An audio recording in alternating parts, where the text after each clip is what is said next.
Vous allez voir pour une poignée de dollars une coproduction italo-hispano-germano-française réalisée en 1964 par Sergio Leone. En ce temps-là, le western européen n'a pas encore trouvé son identité. Les Allemands tournent de grosses productions pour la jeunesse en Yougoslavie et les Espagnols amortissent les décors laissés par les producteurs hollywoodiens à Almeria.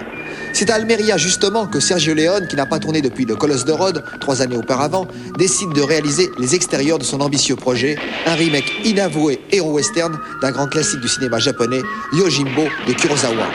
Les intérieurs furent tournés à Cinecittà, les scènes de la ville western à Colmenar, près de Madrid.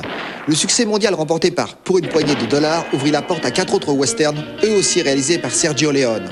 Pour quelques dollars de plus, Le Bon, la Brute et le Truand, Il était une fois dans l'Ouest, puis Il était une fois la Révolution. Indéniablement, Pour une poignée de dollars, coup de tonnerre dans le cinéma populaire, donna à ce genre nouveau qu'on appelle le western de spaghetti ses lettres de noblesse et une identité propre autour de l'homme sans nom, incarné par Clint Eastwood, qui va servir de modèle à des dizaines d'anti-héros. Pour ce comédien américain prisonnier depuis 7 ans de la série télé Rawhide, c'est un coup de poker et la suite est connue. Clint Eastwood devint une star internationale, puis le producteur-réalisateur que l'on sait. C'est également Pour une poignée de dollars qui rendit célèbre Gian Maria Volonté, qui après le rôle de Ramon sera sollicité pour un rôle similaire, celui de l'Indio, dans Pour quelques dollars de plus. Volonté incarnera par la suite d'autres personnages mythiques du western européen comme le révolutionnaire Del Chuncho de Damiano Damiani ou l'intellectuel séduit par la violence du dernier Face à Face de Sergio Solima.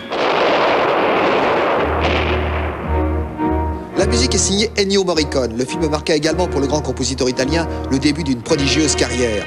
Morricone est, répétons-le, le plus grand compositeur de musique de film actuel. Les films de Sergio Leone, avec lesquels il a toujours collaboré, sont les arbres qui cachent une forêt gigantesque. Pour en savoir plus, procurez-vous par exemple Morricone 93, best-of de son œuvre où il dirige un grand orchestre.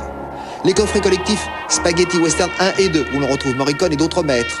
Et impérativement les 2 CD, Mondo Morricone et Mort Mondo Morricone, où au travers de musiques écrites souvent pour des films d'exploitation inconnus chez nous, on découvre l'autre facette de son talent, des musiques pop alertes ou dérangeantes qui rappellent le meilleur de Burt Bacharach. Et procurez-vous définitivement un Ennio Morricone Western Quintet, 150 minutes de musique de Il était une fois la Révolution à Compañeros, un parfait condensé de son talent lyrique et novateur.